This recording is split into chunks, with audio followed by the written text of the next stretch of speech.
სახელითა მამისათა და ძისათა და სული საწმინდისათა. მაღალ ყოვლადოსამდელოესო მეუფეო, პატიოსანო მამებო, ძვირფასო ძმებო და დებო, გილოცავთ კვირა ცხოვრობას, თომას კვირას და გადმოგცემთ სრულიად საქართველოს კათოლიკოს პატრიარქ ილია მეორის ლოცვა კურთხევას. დღევანდელ სახარებაში მოთხრობილი იყო, რომ უფალი იესო ქრისტე მტრეთით აღდგომიდან პირველივე დღეს საღამო ჟამს გამოეცხადა თავის მოწაფეებს,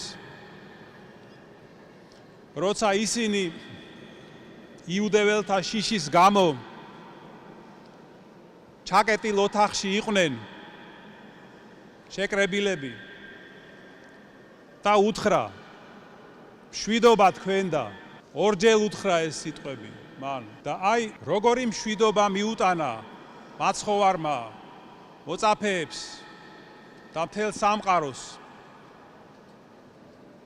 ეს არის მშვიდობა ღმერთსა და ადამიანს შორის, როდესაც ყოველგვარი წინაღობა მოხსნილია, როდესაც ადამიანს დაუბრუნდა უკვდავება,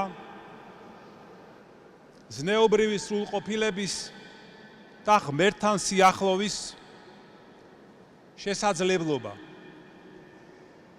და ეს რა თქმა უნდა არის ასევე მშვიდობა ადამიანთა შორისაც. და აი ამ შეკრებაზე არ იმყოფებოდა თომა მოციქული და როდესაც მას მოუთხრეს მაცხოვრის გამოცხადების შესახებ, იგი ძალიან დამწუხრდა, რომ იქ არ იყო და ასეთი სიტყვები თქვა, რომ სანამ მე ჩემი ხელით არ შევეხები მის ჭრილობებს, მტრეთით აღდგომას არ ვირწმუნებ. წმინდა წერილიდან ჩვენ ვიცით, რომ სინამდვილეში თომა იყო ძალიან მორწმუნე და ერთ-ერთი ყველაზე ერთგული მოწაფე ქრისტესი. მას რატომ უთხრა ასე მოციქულებს? იმიტომ რომ მათ უამბეს ისეთი გამოცდილების შესახებ, რომელიც მათთვის სრულიად უცხო და ახალი იყო. ეს არის მტრეთით აღდგომილ ქრისტესთან შეხვედრა და მასთან ურთიერთობა. და ამიტომ თომამ აი ამ სიტყვებით ბავშვური გულუბრყვილობით გამოხატა ეს გულის ტკივილი, რომ დააკლდა აი ასეთ ნუგეშს. და მართლაც ერთი კვირის შემდეგ, როდესაც უფალი იესო ქრისტე კვლავ გამოეცხადა მოციქულებს, უკვე პირადად თომას მიმართა და უთხრა, მოდი თომა და შეეხე ჩემს ჭრილობებს. მაგრამ თომას ამის გაკეთება აღარ დასჭირდა. მან მაშინვე აღიარა იგი ღმერთად და თქვა, უფალი ჩემი და ღმერთი ჩემი. აი ძვირფასო ძმებო და დებო, ეს ამბავი უფალმა მოაწყო რა თქმა უნდა განგებულებითად, რომ გაკვეთილი მიეცა მოციქულებისთვის და ასევე ჩვენთვისაც, რადგან მოგეხსენებათ მოციქულები ემზადებოდნენ საქადაგებლად თელს იმჟამინდელ სამყაროში, უნდა მიეყვანათ ქრისტესთან ისეთი ადამიანები, რომლებსაც იგი ნანახი არ ყავდათ და ამიტომ უფალმა უთხრა თომას, შენ იმიტომ მირწმუნე, რომ მნახე, მიხილე და ნეტარ არიან ისინი, ვისაც არ ვუნახივარ და მირწმუნეს. აი ეს უკვე ჩვენ გვეხება, იმიტომ რომ ჩვენც ჩვენი თვალით არ გვინახავს იესო ქრისტე, მაგრამ ეს სულაც არ გვიშლის ხელს იმაში, რომ შინაგანი თვალით, რწმენით დავინახოთ უფალი. რატომ? იმიტომ რომ ადამიანის სულიერ ცხოვრებაში მთავარია მისი გულის მდგომარეობა. გული არის ჩვენი უკვდავი სულის ცენტრი და მას ჩვენ გულს ვუწოდებთ. და იმ მთავარი არის რა ხდება ჩვენს გულში. გულს შეუძლია მადლის მიღება და უხილავის დანახვა. აი ამიტომ უფალი იესო ქრისტე ამ სიტყვებით, რომ ნეტარ არიან ისინი, ვისაც არ ვუნახივარ, მაგრამ მაინც მირწმუნეს, გვეუბნება, რომ არსებობს შემეცნების და ცოდნის უფრო მაღალი დონე, ვიდრე ჩვენი გრძნობითი ორგანოების მეშვეობით მიღებული ცოდნა. და მართლაც მე თუ ვიცი, მხოლოდ ის, რასაც თვალით ვხედავ, რასაც ხელით ვეხები, რისი გაზომვაც შემიძლია, რისი გემოს გასინჯვაც შემიძლია, აი თუ მარტო ამით შემოიფარგლება ჩემი ცოდნა, წარმოიდგინეთ თქვენ, როგორი უბადრუკი და ღარიბია ასეთი ცოდნა.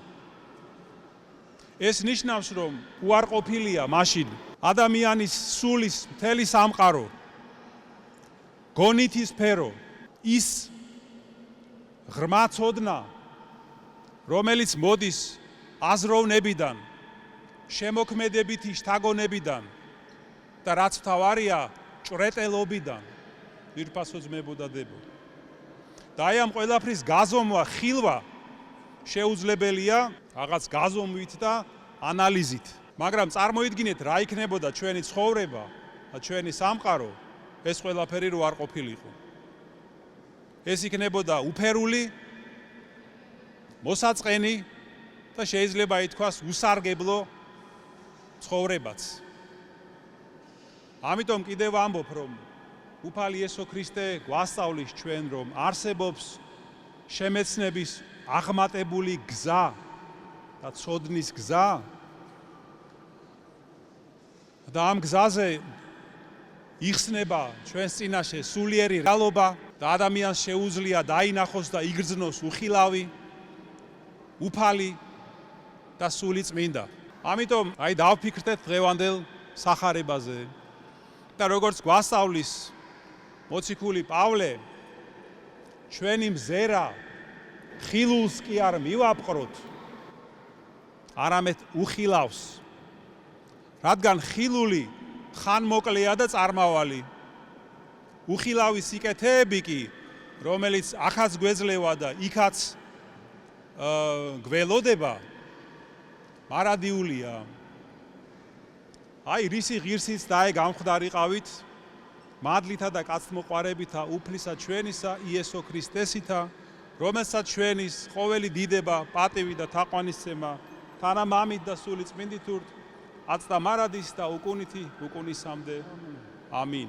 დღეს სრულიად საქართველოს კათოლიკოს პატრიარქ ილია მეორის ბრძანებით ჯილდოვდებიან შემდეგი სასულიერო პირები. მღვდელი ლევან საკალაშვილი ჯილდოვდება ოქროს ჯვრით, დააყვანილია დეკანოზის ხარისხში, აქსიოს. მღვდელი ზაზა გაბედავა ჯილდოვდება ოქროს ჯვრით, დააყვანილია დეკანოზის ხარისხში, აქსიოს.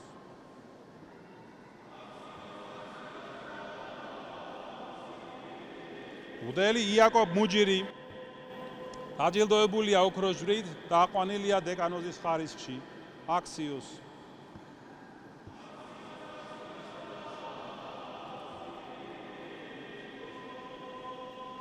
მღვდელი დავით ბუტიკაშვილი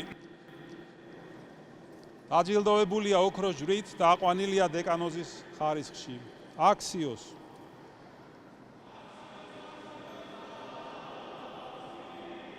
მღვდელი გიორგი ბერაძე დაჯილდოებულია ოქროს ჯვრით, დააყვანილია დეკანოზის ხარისხში, აქსიოს.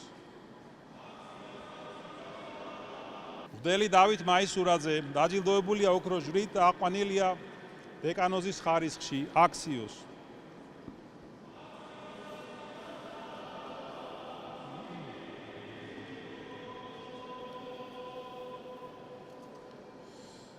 მღვდელი გაბრიელ ბარბაკაძე დაჯილდოებულია ოქროს ჯვრით, დააყვანილია დეკანოზის ხარისხში, აქსიოს.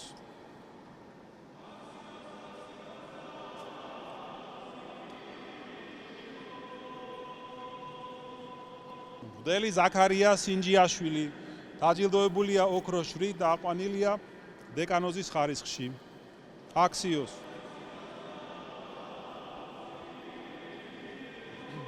მღვდელი ალექსანდრე ბაიაშვილი დაჯილდოებულია ოქროს ჯვრით, დააყვანილია დეკანოზის ხარისხში.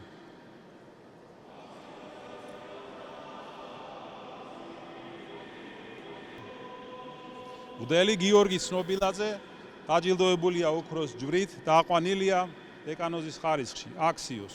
ასევე ილოცებიან შემდეგი გვარები: კერატიშვილები და გორისელები. მერთმა დაგლოცოთ, გამრავლოთ და გაგახაროთ. მრავალს დაგასწროთ. ქრისტე აღდგა!